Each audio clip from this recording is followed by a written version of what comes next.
రాష్ట్రంలోని కాంగ్రెస్ ప్రభుత్వం ఎన్నికల హామీలను గాలి కుదిలేసిందని ప్రజలను వంచిందని భారతీయ జనతా పార్టీ ధ్వజమెత్తింది. మనోహరాబాద్ మండల కేంద్రంలో బీజేపీ శ్రేణులు కథం తొక్కాయి. ఎన్నికల వారు ఇచ్చిన హామీలను అమలు చేయడంలో ప్రభుత్వం విఫలమైందంటూ మండల రెవెన్యూ అధికారికి వినతిపత్రం అందజేశారు.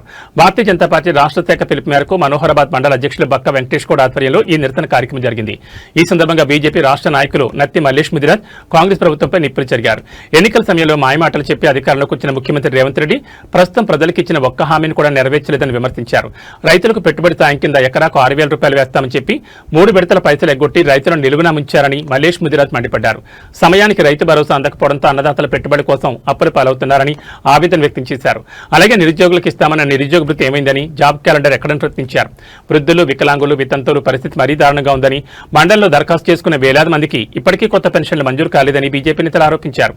భూభారతి రెవెన్యూ సదస్సుల పేరుతో హడావుడి చేసిన ప్రజల భూ సమస్యలు మాత్రం పరిష్కారం కావడం లేదని ధ్వజమెత్తారు. ప్రభుత్వం ఇప్పటికైనా కళ్ళు తెరిచి అర్హులైన వారందరికీ పెన్షన్లు, రైతు భరోసా మరియు ఇందిరమ్మ ఇళ్లు మంజూరు చేయాలని డిమాండ్ చేశారు. ఈ నిరసన కార్యక్రమంలో మండల ఉపాధ్యక్షులు కిరణ్ కుమార్, కాళ్లకల్ గ్రామ అధ్యక్షులు కొత్తూరి మల్లేష్ ముదిరాజ్, నాయకులు ఎర్రకృష్ణ, చెట్టిరాజ్ ముదిరాజ్, ఎర్రశేఖర్ మరియు సోషల్ మీడియా కన్వీనర్ గిరీష్ సహా పెద్ద ఎత్తున కార్యకర్తలు పాల్గొన్నారు.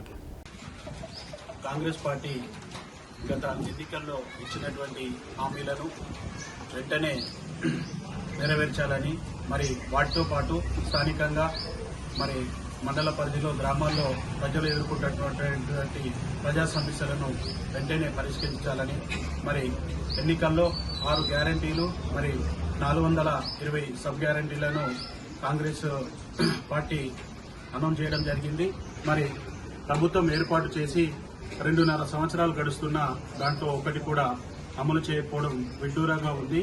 మరి ఇకనైనా తక్షణమే స్పందించి మరి మన రాష్ట్ర ప్రభుత్వం ఎన్నికల్లో ఇచ్చినటువంటి హామీలన్నింటినీ కూడా తక్షణమే అమలు చేసే విధంగా ప్లాన్ చేసుకోవాలని మరి మేము ఈ సందర్భంగా డిమాండ్ చేస్తా ఉన్నాం. మరి